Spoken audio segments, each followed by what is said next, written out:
The Hoboken Housing Authority has recently had some opposing views on whether or not they need to hire a special counsel to go over procurement practices. The resolution to hire this counsel has passed. However, the United States Department of Housing and Urban Development has stepped in and put a stop to this. HCTV spoke with Chairwoman Dana Wefer on why she felt special counsel was needed and why she moved forward with hiring special counsel despite recommendations not to do so. So I think it's important to hire a special counsel because when we realized that there was $3.5 million of questionable procurements that have gone out over the last several years, and then further found out that the executive director had openly taken money from some of these vendors in the form of campaign contributions, we realized that there was a really big problem. So to protect the housing authority's interest, to protect the residents, I thought it was important to go out for special counsel, to look into the procurement issues, and to make sure that we're following the law and protect the housing authority in the event that we weren't. When the board initially passed the resolution to procure a special counsel by a 5-2 vote, the board said that there was an emergency situation. We said that things here are so bad and in such a precarious position that this is an emergency, we need to act immediately. Moreover, the board said that there's a conflict of interest because we're going to be going into the housing authority and we're going to ask our special counsel to take a look at the procurement issues that occurred under the executive director. For the board to go through the executive director because he's conflicted. You can't have the person whose practices you're looking into choosing who's going to look into them if you want to have an above board investigation. So the board passed that resolution and we found out that the executive director went to HUD and asked them to have us stop. I spoke to people at HUD, I sent them emails, I explained the situation to them, I detailed all the questionable procurements, I sent them the ELEC report, and I never heard back from them. And we passed the resolution again.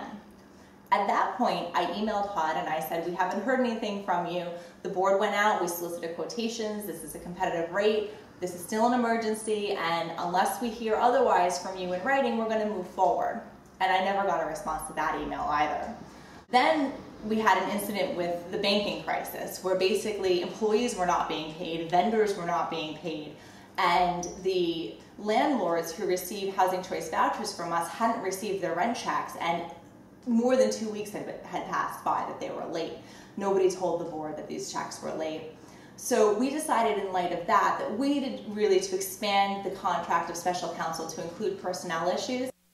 2.5 hours before that meeting, I received an email from Director Garcia telling me that I would receive a letter saying that we couldn't go forward. And then about 20 minutes after that, I received an email from Sonia Burgos, who attached a letter saying that the Housing Authority couldn't move forward. So that evening when we went into the special meeting, we had to table the resolution to expand the contract of special counsel to look into personnel issues.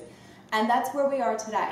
Prior to passing the resolution, we received a memorandum from Joe Wenzel who said that he felt it violated the Open Public Meetings Act.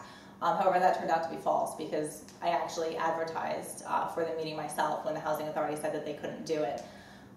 In addition to that, he argued that it would breach the director's contract because the director has appointing powers. So the board declared in its resolution that the executive director was conflicted. You can't have the same person choosing the special counsel if the special counsel is going to be looking into that person's actions. Daglian told the board that he felt that it didn't qualify as an emergency situation.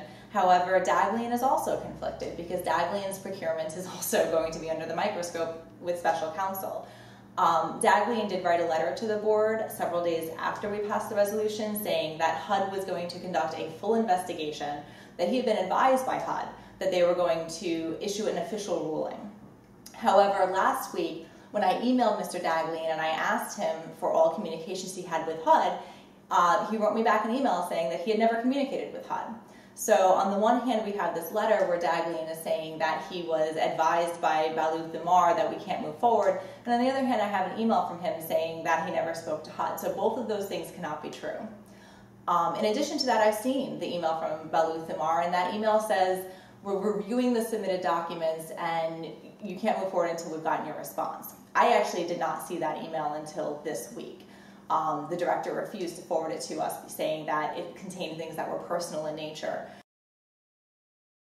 HUD has said that they are going to come in and they are going to do a full review of procurement next week. The problem is that they won't be looking into the ethical issues, and they're not going to be looking at state bidding laws, and a lot of the violations occurred under state bidding laws. So we still need special counsel.